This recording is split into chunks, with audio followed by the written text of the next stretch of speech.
All right, I guess we will get started. Good afternoon, everyone. My name is Sean O'Brien. I'm the Chief Executive Officer for the Royal Palm Coast Realtor Association.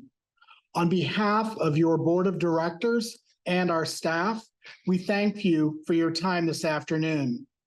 As a point of housekeeping, this afternoon's session is being recorded. The Q&A is available for you to post questions. However, the chat feature has been disabled. The news of the proposed NAR litigation settlement agreement that was announced on Friday, March 15th, came as a complete surprise to everyone. There was no prior communication of the proposal to the RPCRA board or to the staff. Please know that we are working diligently to understand the details of the proposal and interpret the 108-page settlement proposal to ensure that your board, as well as staff, can communicate the information in an educated and consistent manner. We don't want to jump the gun. As a reminder, the court must approve the settlement, and that will take up to and potentially 6 months, and that the expected rule changes will not go into effect until at least mid-July 2024. Joining me today are the RPCRA Board of Director officers. That includes your 2024 President Marlissa Gervasoni, your President-elect Karen Borelli, Treasurer Shane Spring, your past President Jack Martin, and also from the staff side, we have our Director of MLS and Technology Services, Jason Jacobs. Today, our goal is to bring the leadership team together in a discussion to highlight important facts about the NAR litigation settlement agreement that address the home seller class action lawsuits that have been in place. We are not here to provide legal advice or broker-centric advice and cannot answer questions of any of that nature. We ask that you speak with your broker about details in those areas. We are here to provide information and answers to what we do know. Your board and staff members are on several conference calls each day regarding the settlement and are actively participating in meetings locally, state, and nationally. And to the extent in which we can share information from these meetings, we will do so, and we'll do so when we are able to communicate that. We will open the session to questions and answers at the end, and we will be compiling all of the questions with answers into an FAQ document, and that will go out via email as quickly as we can get it assembled. We have also established a specific email address to which you can send questions. That email address is questions@rpcra.org. We will answer as much as we can, and to some extent, we will not be able to specifically answer every email direct to the questioner. To begin and provide some historical insight into what the board has been doing proactively to address the potential settlement outcome, I'm going to turn this over to your 2024 District 5 Vice President and your 2024 past President, Jack Martin. Thank you, Sean. I'm happy to be involved in today's conversation. In the summer of 2023, RPCRA Board of Directors initiated a Presidential Advisory Group, or a PAG, if you will, to proactively engage our membership in the fundamentals of the importance of using a realtor, educating our community on who we are, and increase brand awareness. We created programs such as our MLS Did You Know campaign, that appears in our weekly e-news. The campaign provides essential insights into multiple listing rules and regulations, current issues, and intriguing facts.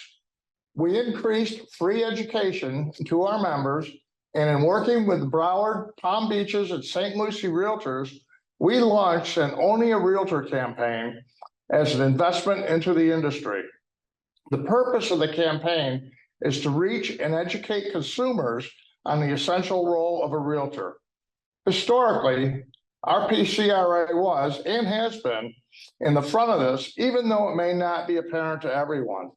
We've been working behind the scenes in anticipation of when a settlement was going to be reached, which leads us to our 2024 initiatives that I will hand over to our 2024 president, Marlissa Gerbasoni, to further discuss. Thank you, Jack. I want to thank all of you for joining us today. As we sit here, we are learning of new facts as NAR releases them, and we are sharing them as fast as we receive them in the manner that helps you to easily understand and what changes are happening and when they are happening. We do not know everything right now, but what we do know is that we are committed to providing you with as much information as we can as soon as we have it. We want to be the source of reliable information for you. We are here working for you. We have been working around the clock to get details and ask the right questions to bring answers back to the membership. We will not speculate on what things will look like down the road because before we get into what the association is doing to help you, I want to briefly address the settlement. How did we get here and what does it mean? On October 31st, 2023, the Missouri jury found Keller Williams, along with defendants of NAR and Home Services of America, liable for colluding to artificially inflate real estate commissions. The Sitzer-Burnett case in an antitrust lawsuit. It is an antitrust lawsuit. The case alleged that the defendants conspired to inflate real estate commissions by enforcing a cooperative compensation rule, which required listing brokers to offer compensation to buyer brokers in the MLS. They also claimed that this rule prevented sellers from negotiating fees that were paid to buyer representation. The jury awarded damages of $1.785 billion, plus the possibility of an injunction, which means that there could be additional consideration or circumstances from the court order as part of the resolution to this settlement agreement. Last Friday, March 15th, NAR announced a proposed settlement with the plaintiff. This is still subject to court approval. NAR's two goals from the beginning of the litigation were clear. One, secure a release of liability for as many of their members, associations, and MLSs as they could. And two, preserve the choices consumers have regarding real estate services and compensation. The proposed settlement achieves both of these. In the spirit of what the proposed settlement states, buyer's agents will have to verify and negotiate commissions directly with the listing agents. You will also be required to enter into a written agreement with your buyers before touring homes. This will allow consumers to understand what services and values they are being provided and what the cost is, how much it's going to cost them. NAR agrees to not allow compensation to be displayed anywhere in the multiple listing service, known as the MLS. Realtors will disclose to buyers and sellers that commissions are not set and are fully negotiable. The new rule will prohibit offers of compensation on the MLS. However, consumers will still have the right to continue to have cooperative compensation as an option as long as they pursue it off the MLS through negotiations and consultation with real estate professionals. This means that buyer written broker agreements will be mandatory starting in mid-July. NAR has committed to a significant policy change requiring all MLS participants who represent buyers to formalize their relationship through these written representation agreements. This requirement, advocating for clearer and more accountable professional relationships, is set to be enforced in mid-July 2024. I'd like to ask our President-elect, Karen Borelli, to touch upon our educational resources geared to helping bring you more resources for moving your businesses forward under these changes. Thank you, Marlissa. In anticipation of a settlement, our PCRA put into place the components that Jack spoke about, along with 3 upcoming classes titled Understanding Buyer-Broker Agreements and How to Implement Them. These sessions are set for March 27th, April 19th, and June 14th, and are provided at no cost to our members. We're also reviewing additional classes to provide, such as negotiating, and NAR is offering a free accredited buyer's representative course online. You'll learn the fundamentals of buyer representation agreement counseling sessions, the steps in a buyer side transaction process, and how to communicate your value as a buyer's representative. We also want to remind you of the NAR Code of Ethics, which we all signed when we became Realtors. The code ensures the consumers are served by requiring all Realtors to cooperate with each other to further the client's best interest. Information and educational components are becoming available daily. We strongly urge you to visit facts.realtor for up-to-date information.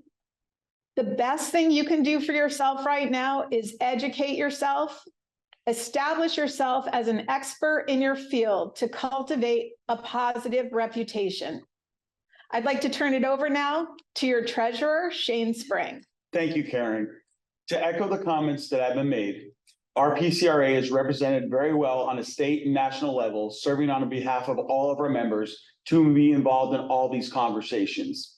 Not only is your brokerage not only is our PCRA as well as Florida Realtors NAR partners in this, they are also ones that are helping us come along with this, as you have many tools at your disposal that you may not know of, including the legal hotline, the tech hotline, and also your board here locally.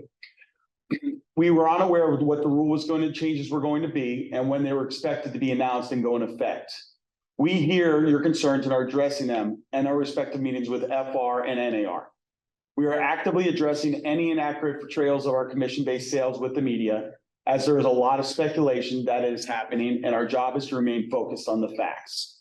The proposed settlement agreement states that NAR will pay $418 million over the next 4 years. A critical component to that agreement is that NAR would still be able to pay that amount over time. You can still operate your business as usual until this takes effect. And that effect may not happen in July, it may be longer. We do not know that until that actually gets settled.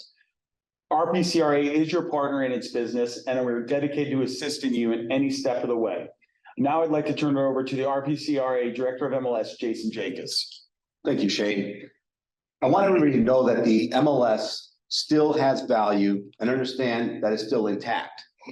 There's just a few data points that are removed as it pertains to compensation. The MLS are independent local marketplaces that promote innovation and make it possible for residential real estate business of all types and sizes to be completed on an equal ground. The MLS is not just for compensation, but also for cooperation and the ability to show homes. The new rule prohibits offers of compensation on the MLS, but offers of compensation can continue to be pursued off MLS. And there's 4 points I'd like to go over real quick. Our MLS is still a place where sellers can list a property on the open market. It is the main upstream platform for input and for rules and data integrity for everyone. Our MLS syndicates listings to hundreds plus consumer-facing online portals. And without the power of the API feed and RESO compliant data, agents would have to input this information individually for each and every listing. Number 3, the MLS assists our members with other valuable tools like Agent 3000, Showing Time, and Remind. These powerful tools are essential to most realtors' businesses. And last but not least, even though compensation will not be allowed, Cooperation is another essential link to the MLS. The listings that are in the MLS must comply with rules and regulations, ensuring buyers agents are able to show the property. Yeah, as Sean mentioned, we have set up an email address, questions@rpcra.org, where you can email your questions to us, and we will be working to quickly compile an FAQ to email out to our membership. Please be sure to subscribe to the RPCRA e-news and e-blasts to receive this information as soon as we get it out. It will also include upcoming educational resources. I encourage you to visit facts.realtor for the information in this proposed settlement agreement, as well as the settlement itself. It's a 108-page document. You have access to it. You do not need to use your credentials from NAR anymore to get there. Please take the time to read it if you'd like to understand it better. We are here to help. We hear your concerns and we understand them. We encourage you to conduct business as usual and let us be your source of information. The media is putting out a lot of inaccuracies that we are working to address and overcome through interviews. We appreciate you joining us today, and we'll now open it up for questions and answers. We'll try to get through whatever we can in the allotted time. If we do not get to your question, please do email it to questions@rpcra.org. So I'm gonna wait until we get some questions coming in here that we can address.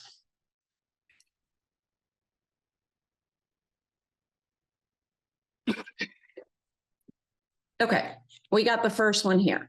I'm gonna read the question. What is the association going to provide in the future to help with transition? Karen, being what you talked about, why don't you take that answer?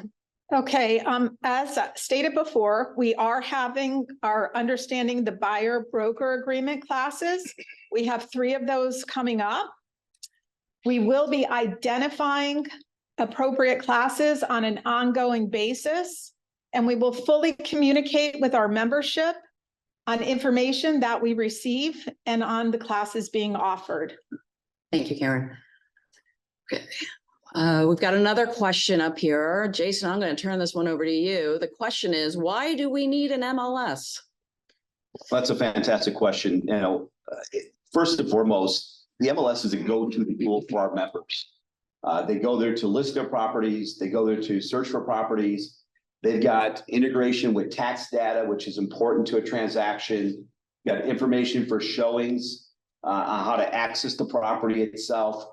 There's information with regards to everything from dimensions of rooms, et cetera, photos. So it still remains very relevant. And I think that looking at the syndication that we provide to literally hundreds of different websites, an agent would have to do all that on their own individually. So it is the go-to tool.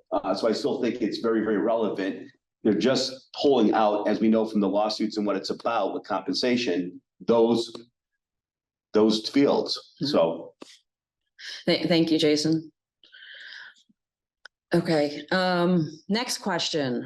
How does this affect open houses?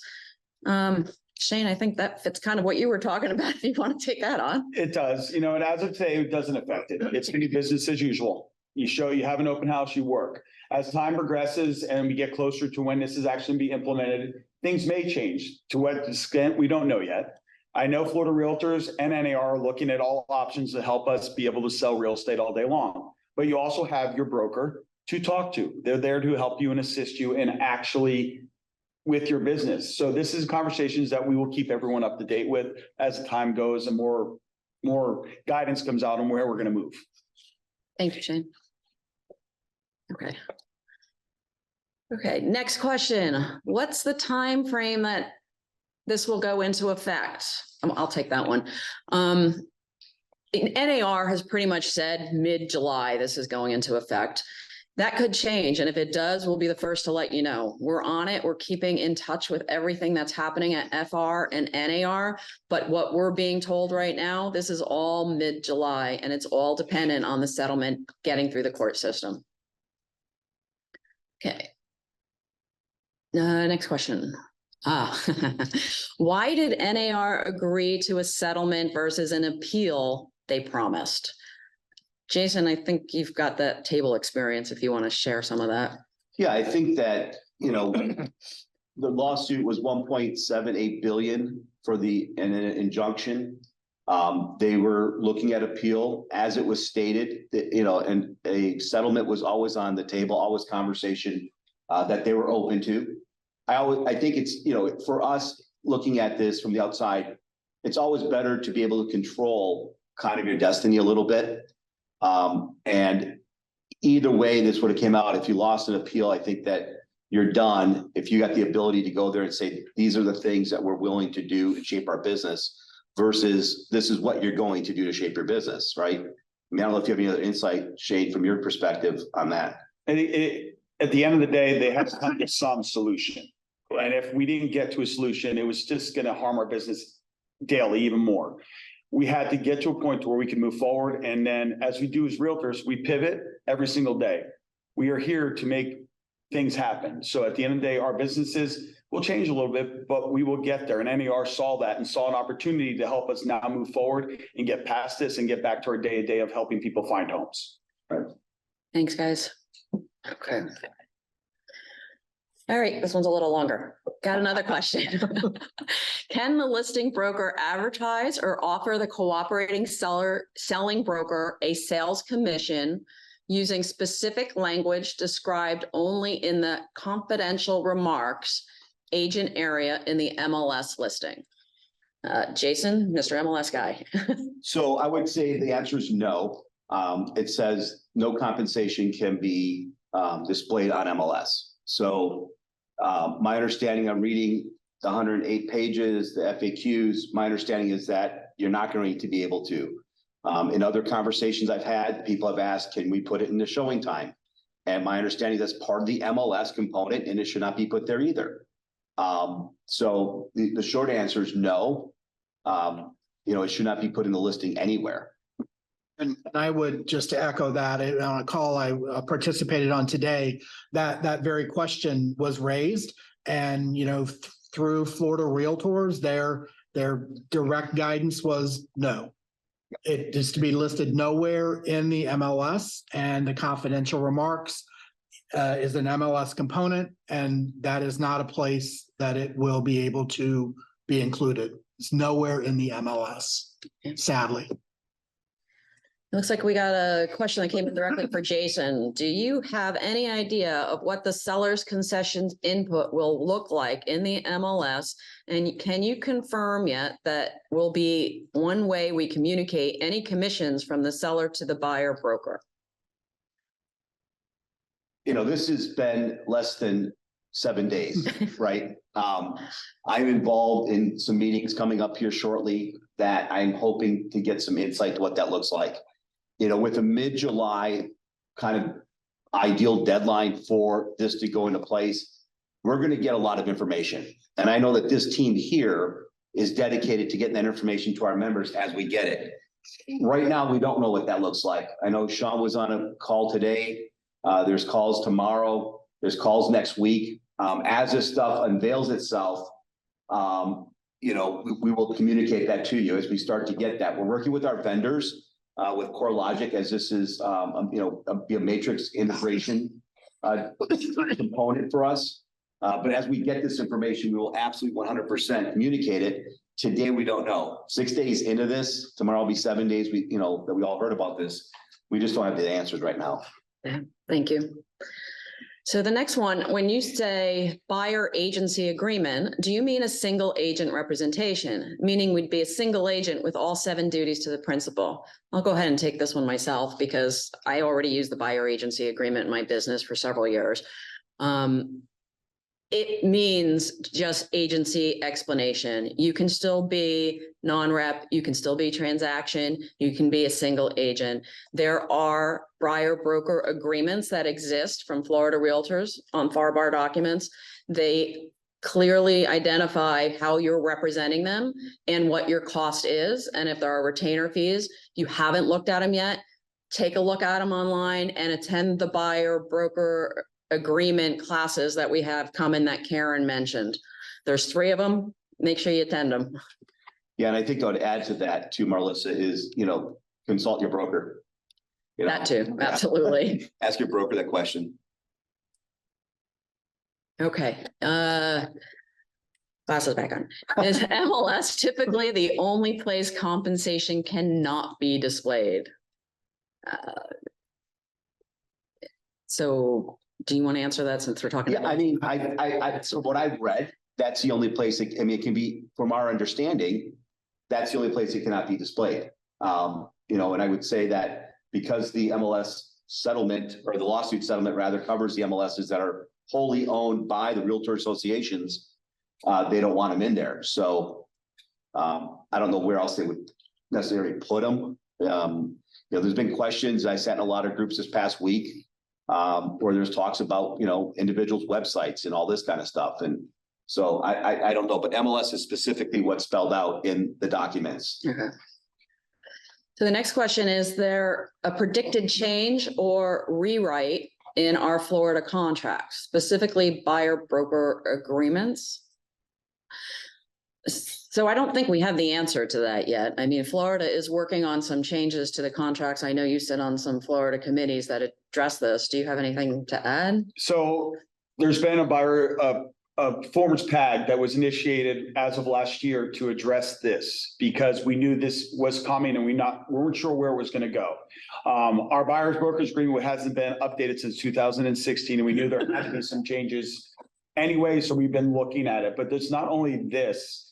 There's going to be a lot of things that pertain back to the question you answered with agency and a lot of stuff, because buyer's brokers agreement does not address agency, and every broker works differently and how they work things. So there are things that are coming out as it comes to the listing and contract forms. There will be some changes. It's just not sure what's going to happen as of yet. We are kind of waiting until this actually happens. And now that it is happening, we can get to that point. I know there'll be some more forms coming out, as in commission agreements, modification to a buyer's broker's form that we're looking at, because of they're not ever being there. And now we'll have to actually have a commission agreement on a Florida Realtor's form, as well as a modification to the buyer broker agreement. Okay. There's another question on open houses for you, Shane. Do we know if the buyer rep agreement prior to showing a home rule will apply to open houses? Again, this is a business question. Anybody comes to my open house, the first thing I'm asking, are you working with a realtor? It's a question I ask. And because I've been doing this now for 26 years and I respect my relationships and I build relationships. So this is not going to change how I operate. Again, everyone's business model is going to change. Now, when this goes into effect, once people are in a buyer's representation agreement, technically they're supposed to work with the person they signed with. This is something, again, we're 7 days into this. We have to figure out ways to implement this and make it work. We're not sure how we're going to even be able to tell that everyone's been signing a buyer's broker's agreement yet. We have to look at some kind of database. Is that going to be a local or state thing? Because we may have someone sign with me here, and if Marlissa or anybody's in another area, they sign with them, and technically that buyer's broker's agreement can actually operate over the whole state. So this is something that the Forms PAG is working on, and hopefully in the next 30 days, we'll have some more answers that will go out to the members, not only locally, but statewide, to give it a little bit more guidance and have them ready by time, hopefully mid-July, when this comes into effect. Thank you, Shane. Will this also be commissioned for rental tenant placements? Yes. I would assume yes. By reading the settlement, you cannot put any commission at all in the MLS, no matter what it's for. Right. Exactly. Next question, can we add bonuses? I'm thinking it's pretty much the same. We cannot, because it's considered Yeah, and I would say you can probably add it compensation. in the MLS. Could you add a bonus still? I mean, again, I think the key here is that compensation is not going away. Just where the easy access to looking at the 360 report, you could tell that's the part that's going away, Yeah. right? So you can still have bonuses, you can still have, compensation. You just can't put it into the multiple listing service. Right. Um, And it's negotiating with the listing agent, right? The buyer's agent's gonna be working with the listing agent, Correct. negotiating that out. And if the listing agent at that point says we can do a bonus as well, that's off MLS conversations and negotiations that can happen. Okay. Do the listing agreements have to offer compensation to a buyer's agent if the listing is in the MLS? Yeah. So currently, you can add zero compensation to buyers. You don't have to have any compensation in there Correct. Currently, you can put 0 in the MLS. in our current world. But at some point, and just to address, it's not happening overnight. At some point, and we'll keep in touch and communicate with everybody. At some point, that commission will be removed from the MLS. Right, and it's not, it won't be overnight. We'll Right. give plenty of notification. Okay. Can we add compensation on social media websites? You just attended something that they were talking about this, didn't you? Somebody just was talking about this. Was it in your meeting? Wasn't in my meeting, no. I don't think we have the answers to that one yet. No, but I think that's a question It's a great question. to ask that Outside question, the MLS, I right? mean, you would think you could, but I can't say for certain that you will be able to. Yeah, it's all, it would be outside the MLS. It's a good question. We'll take that question back and answer out. This is also another great question that I don't think we have the answer to, but correct me if anybody can speak to this. How will this affect loans, especially VA? So today, on the call I participated on with Florida Realtors, they spoke about, and I don't have all the information, so take this for just general information, and we can get more further detail. The conversation surrounded financing specifically, and the comment was FHA, Fannie Mae, Freddie Mac would continue to move forward kind of as status quo. However, the interpretation was that the VA was going to look at it differently, so that there could be some challenges with the VA, but I don't have all of that in a factual context because I've not read the entire article, only that there was discussion specifically about VA. So we can come back to that and put something together, hopefully to provide a full response to the VA side. Thank you, Sean. Okay, so somebody talk about the benefits of the R. Why are we staying connected to NAR? I think that's a really good roundtable discussion. Well, I'm going to start just because of what Sean just answered. Yeah. Because we have to have a seat at the table on national and state politics. And for people that don't know, the Realtors in Florida, the #1 largest trade association, as well as on a national level. The way we get VA, FHA, USDA buyers, the ability to still finance their homes, be able to maybe pay commission in their funding, is having a seat at the table and having to be able to have those conversations with the legislatures and everyone to get this done. Now, this is a hiccup in our business, and any business has hiccups. And NAR has the tools to help us get to that place on a national level. And that's where that has to change. It's not on a state or local level. So NAR does have that. At the end of the day, everyone goes through growing pains. This is going to be a growing pain for NAR, and they do have relevance. You know, as a person, I am a national director. I do sit at the table. I have the voice. Jason's had the chance to be on a national PAG, which he can speak about, which is helping us get through these issues, hopefully.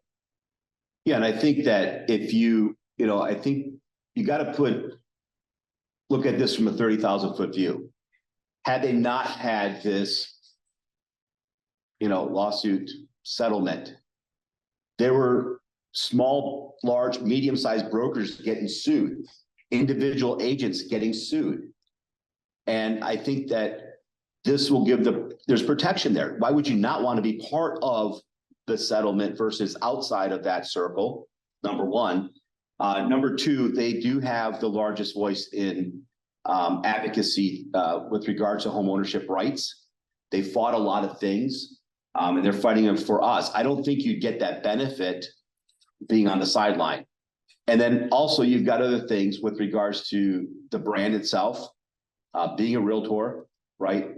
And you've got the fact of code of ethics and all that goes with it. So if you didn't have that, what would that look like? So I don't know why you would not want to be. I know that there's a lot of people I spoke to on the phone that were upset about this, but I'd rather be upset a little bit and angry, right? Shake it off, go 24 hours, come back and go, okay, at least somebody can't come after me now. Okay, so at least somebody, I'm going to be protected with this, right? And it's protecting over 1 million members, right? That are there. They're going to have that level of protection. Being outside, I don't think you get that. So that's my thing. Why would you not want to be? I think them settling this at a 1.78 billion, if they had lost that, what would that look like? It was trebled as well. It would have been over almost 5 billion, I 5 think. billion, correct. And you all have to remember, this is just one lawsuit. There was gonna be more Yeah. lawsuits because of this. This could be tens of billions of dollars. Yeah, 21 copycat lawsuits Yes. a day on October 31st were filed that day. Yeah. 21 copycat lawsuits nationwide.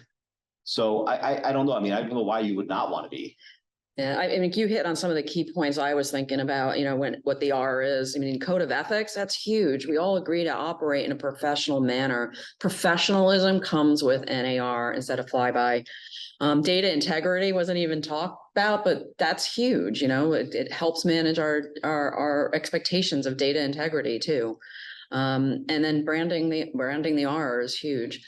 Well, in the rules and regulations, to your point, I mean, we've got in at least our local MLS, we've got one person that's a compliance administrator that does nothing but look at compliance so that everybody's equal, right? They can't brand themselves in the MLS. They can't, put their phone number in the general description. There's things there that we're doing to make an even playing field. And I think that data integrity piece is important. Yeah. We're going to move on to the next question. I think we still have enough time. Will offer manager remain in the MLS with the new rules being implemented? So that's a good question. It's a great question, actually. So, and this conversation I actually just had 2 days ago. So it doesn't have any compensation. The offers manager software was implemented so that you could have an offer, people be alerted by it, and you can put offers and look at them side by side. And part of that was we looked at it, there's not the commission in there currently the way we would want it with these new rules. So I think it's a good way for, as we look forward to it, again, we didn't get offers manager because we knew there was going to be a settlement. We didn't know. We talked about offer manager and approved it prior to losing the lawsuit last year. And the idea was to have transparency on the offers between the buyer's agent and the listing agent. So being able to negotiate that off MLS, that's, between you, it'd be no different than sending an email that way. So is it going to stay or not stay? That's a rule waiting for an answer on whether or not we'll be able to negotiate through that portal. Thank you. Next question. Will the buyer be paying the buyer's agent's commission and the seller paying the seller's agent commission? So I'm just going to throw it out there that it's whatever's negotiated at the table. I mean, that's the whole point of this is open negotiations and transparencies. If you guys want to add anything, I think. As of right now, even when this goes through, it's not, a seller can still offer compensation, whatever they choose to offer, whatever amount to where it is. A buyer cannot pay compensation. It's all negotiable. It always has been negotiable. So really nothing changed. Nothing changed. The only thing that's changing, it's no longer in the MLS. It makes our job a little bit harder. We got to make a bunch of phone calls to find out if it is or isn't. Again, why buyer brokers agreements are being signed. So it basically covers us as realtors that we know we're going to get whatever we negotiate a fee. No matter what, either the seller's going to pay a buyer, or it may be a mix of both. We just don't know. They've been around for a long time. I've never used them personally. Marlissa uses them. I have 2 or 3 people in my office that use them religiously. And it's a great tool. We've just never had it mandatory. Now it's a mandatory thing that everyone has to do. Yeah. So the next question is, what are some examples that the media has put out that is inaccurate? Commission's always been negotiable. As everyone says, they keep trying to say that we had a set commission, and I'm not going to say an amount because I'm not. It's always been negotiable. I've been a realtor for 26 years. I've negotiated commission all the way up to the day of closing because we had to. So, I mean, that's the biggest inaccuracy out there. And on a personal thing, realtors, we are the community. We've always been the community. It's not about the money. I mean, we do it to get people in their homes. Do it to help people get out of their home. Do it to help our own community. We give back. We're some of the most giving people out there that, this is, who we are. And I think that's the biggest inaccuracy. It shows that we were trying to hurt people and we really weren't. We were always there trying to help someone get into their home or get their home sold. It's all about home ownership. Yes. As of now, are we allowed to negotiate co-broke offered commissions as part of the offer? Say, talk to your broker. Okay. That is a broker question, and I think that's who you need to ask that question to. I agree. Yep. Okay. Will you be able to list buyer compensation on your personal website? Can you state seller concessions available in your listing description? I'm saying no seller concessions should be listed in the description. It's in the MLS, it can't be. Well, as of right now, a seller concession cannot involve commission after the agreement goes in place. Now, if a seller's willing to pay up to 3% on closing costs, that kind of thing, That could be that straight. can be put in the MLS because it's not a commission-based concession. I'm asking our Florida Realtors General Counsel on a little bit more guidance on that because as you read it, a concession cannot be classified anywhere nor towards commission.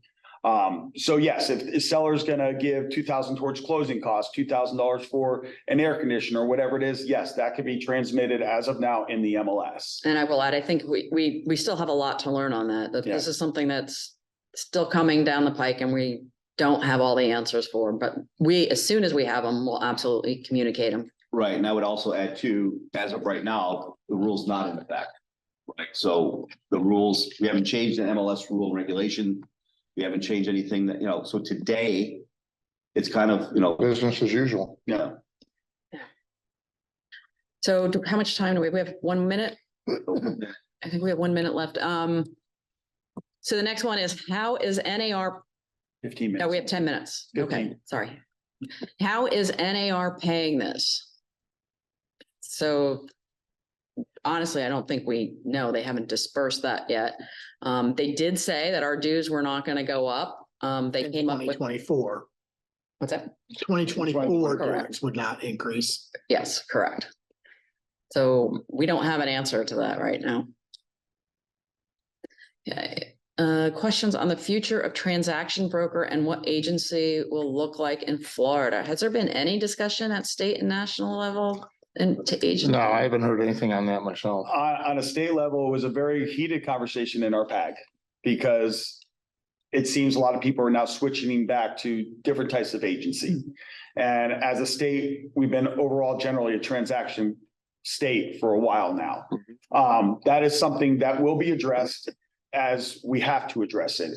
And where it's going to go, we're not sure yet, because again, this is 7 days in. We even haven't met with the PAG yet to have this conversation, but there will be more information in the coming months before this rolls out and where our agency is going to fall. And again, this is going to fall back on your broker because brokers are already in the state, people I know personally that are changing the way they operate in their own brokerage. So again, this will be a brokerage question too, as well as what's going to come from the state on how, if we're going to stay a transaction state or if it's going to actually change to something different. Thank you. The next question, due to the inaccuracy the media is reporting, what is the board's stance on how its members discuss on social media sites? I'm not sure I understand the question. Am I missing something? Be positive. Understand that we're all learning. This is all new. And this is not to go after or beat anybody up. I will tell you this, don't talk about any kind of amounts.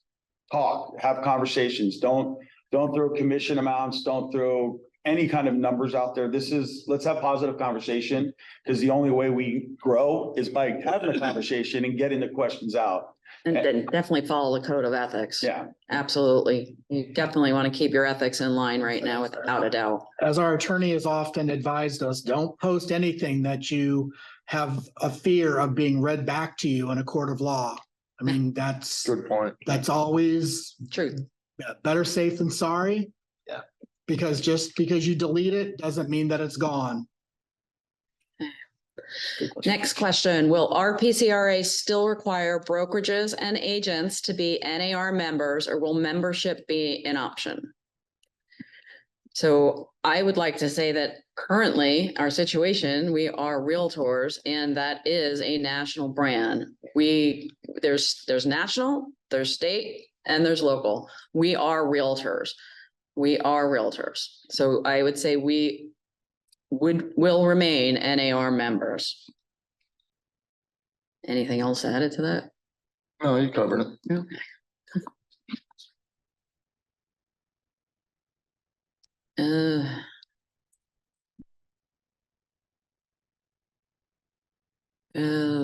Commission Confidential comments. Yeah, confidential comments. repeat on commission in the conference. Again, Confidential remarks. Yeah, I think, so I have questions with regards to commissions and confidential remarks on the MLS. And again, there will be none. And I guess the part that the questions that I received over the last 7 days is, will this make our role challenging? Yeah, because it was always there. And the shift in the paradigm shift needs to be, how am I going to negotiate this, right? Because, and are they offering? So that's gonna be a phone call, right? To the listing agent, to see, and there may be something else out there. You may be able to, we don't know, as of right now, but we know you can't put in confidential comments. You can't put it in, I saw a meme on online that was, that kind of had this description, and they capitalized, the commission with a description. It was, but you just can't put it in there. That's what people have to understand, I think, is that was the reason why that's part of the negotiation of the settlement, is that was the biggest rock in the lawsuit, right? It was about price fixing as you opened up our commissions, antitrust violations, Sherman antitrust laws. So I feel like, they took the thing that they felt propelled that, whether or not it was true or not, and took that out of the mix, took it off the table. Mhm. And now we're going to look for that some other place, but that was part of the reason, in my mind. Regarding the comments, question, I would say the simplest thing to do would be to pick up the phone and call the listing agent. Or if the listing agent might want to call listing agent for additional remarks, just that simple. Yeah. You kind of think about it like you think about an attorney, you have a plaintiff attorney and you have a defendant attorney. Well, we have buyer's agents and we have seller's agents. Representation could be different on both, but And the next question too, can supplement the uploaded disclosing seller's intent for co-broke? Again, that would be on MLS. And again, it's very specific when the FAQ said compensation can still be given, provided, offered during off MLS negotiations. okay, class for brokers coming up. I think we do have the buyer broker agreement class that we put out for brokers last month. Is that coming back up? Yeah, so we've got one class that's coming up, and we're gonna put some information around it, work with marketing. Cynthia DeLuca did one a couple of weeks ago. But we're gonna have that again. We'll work with the broker committee to figure out what that's gonna look like for more stuff. And we also have Patty Ketchum coming down, who will be teaching here in June, and we'll have something for brokers specifically with regards to this on the 13th of June. So for brokers out there, mark your calendars.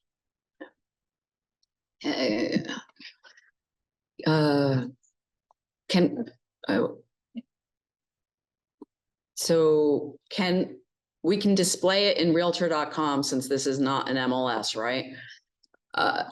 Well, Realtor.com is fed from you putting it in the MLS. I mean, you put it in the MLS and it goes out to hundreds of sites. Right. Are they asking, can you go in there and edit your listing and put it in there? Yeah. And I think it's too early to, I mean, it's off, that's not on MLS, right? And I know as a listing agent, you want to say, hello, I've got compensation here. I want you to show my property, whatever. Those are questions I think we'll get in the next couple of weeks.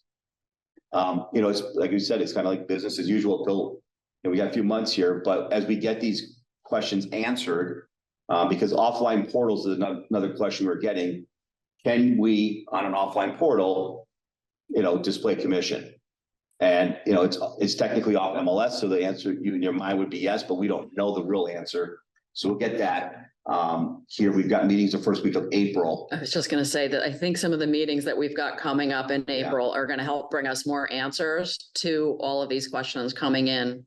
Yeah, and I think we've got as many questions, more questions, we have answers here, even with us, but I mean, we are gonna be there, we're gonna have seats at the table, to Shane's point. We have people that are part of the decision-making process, which I think is important, and you have a dedicated board of directors and leadership team that will continue the communication to you. Just so everybody knows, we are less than 10 minutes. I think we're closer to 8. So next question. How will this affect listings or contracts already in place mid-July? That's a broker question. Yeah. Talk to your broker, talk to whoever your legal counsel is as a company, and do it. I mean, you don't know yet. And again, as far as I know, nothing's changing as it works on a daily basis, even after this goes through. If you're going to sign a new listing or what you have in place, it's staying in place. It's not out there. The only thing is when it does go in place, it just will not be on the MLS any longer. I think that was also in the fact sheet or the FAQ Yeah. that was on the NAR site. Yeah, I think facts. that was actually one of In the there, items that was addressed. Mhm. I just don't remember specifically with the verbiage that was referenced, but I believe that's already out on the NAR. Yeah. I would go to facts, not FAQ. really. As far as I understand, it's just coming off the MLS. Whenever it goes in effect, that whatever you're offering will come off the MLS. It doesn't change your agreement, but that still would talk to your broker. Yes. Yeah. And your broker. Facts, not Right. realtor. Yeah. And just so you guys know, the facts.realtor, there are FAQs already there. The settlement is there. There's documents worth getting in and looking at. And if you go to the competition.realtor that we mentioned earlier, that's going to give you some resources to show your worth and your value as you're presenting to a buyer. 150 more ways of work that I do for you. There's a lot there. So get on and use that. It's definitely worth it. Okay, how are we working with the media? All right. So I'll take that. We are conducting interviews with local and state publications, PBS, NPR radio, and following this town hall, we'll be sending a formal press release to our media list of more than 200 media outlets locally, statewide, and nationally. We are facilitating calls and emails daily. Okay. Should we expect major changes to the listing agreement? And will our existing listing agreements remain valid past the big change date? I think we don't know. We don't know. We don't, yeah. There will be changes to the listing agreements. Florida Realtors has already been working on that since last summer, but we just don't know what they are right at this point. Yeah. Right, and this might change it, and I would say, tune into, and if you haven't subscribed to the Facebook group or the Instagram group, and if you unsubscribe to the weekly emails or they end up in your trash, dust them off, because I think the communication coming from our group will not only cover you on the state level, the national level, but also locally, anything that we're doing, any additional classes that we're gonna provide is gonna be on those, so, tune into that. I'd much rather have you get your information from the group here than getting it off of Facebook, some kind of chat room or something, And Florida Realtors will let everyone know when and if something's changing. I mean, it won't be last minute. If it's coming, it's going to come, and it's going to come quick. I know they've already engaged the Florida bar. There's already been conversations being had on what's going to happen with all of our forms. So it's happening. It's just when it happens, everyone will know all at once. Watch your emails, watch our own publications, because we will make sure we get it out to everyone when it does. Confirm your email address is right in many places. I mean, ensure it's right. in our membership database. Make sure it's right in DBPR. Make sure that your information is correct so that you're not missing information as it gets pushed out. And we'll put something out here, in our Did You Know on how to update your information so you're getting it. You can do it right through your MLS dashboard. So I just took a little note here. We'll do that and get that out to members. Jason, I actually have a question for you. If somebody accidentally unsubscribed from this, they're not going to be getting the communications. How do they get resubscribed, or how do they find out if they've unsubscribed? List. That'd be a marketing question. We'll get that answer too. Okay. But, we had the multi-factor authentication, not to bring up that, but, but while we're here, Button for punishment. so, right. we had that happen and people had they moved from one company to another and not update and then they couldn't get the MLS, right? And that's, MFA is out there specifically to help us not have a data breach. We had an MLS vendor out there this past summer that some members of associations, MLSs out there that had that vendor were out of business for 12 weeks. So as much of a pain in the butt it is to multi-authenticate your identification, it is for your protection. With that being said, what we realize is, to Sean's point, phone numbers, email addresses were not updated. So we'll again get that out there, how to update this so you guys can stay in tune to what's going on. Okay, so I'm getting an answer here. So email marketing@rpcra.org to resubscribe, or email membership@rpcra.org to update your email. Perfect. Okay, so last question. Will we be allowed to market my real estate listing through email to inform potential buyers about the copay for the buyer's agent?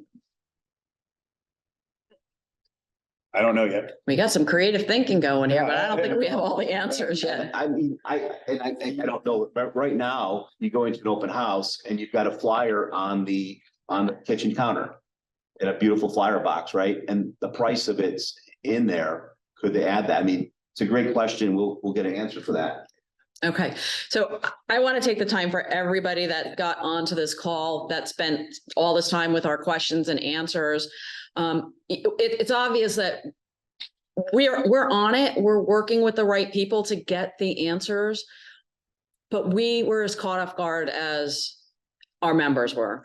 And so, but we're working diligently to get the answers for you. We've got the questions at rpcra.org as a channel to get the information in. And we will create the FAQ, and get those emailed out to our membership so that you have them. And I want to make sure that everybody knows that we are here. We want to be your voice. We want to be the voice of what's really happening. And with that said, I'm wishing everybody the best of luck, and weekend's coming. Have a great weekend, and please reach out on that questions if you have any that have not been answered. Thank you and have a great day. Thank you. Thank you.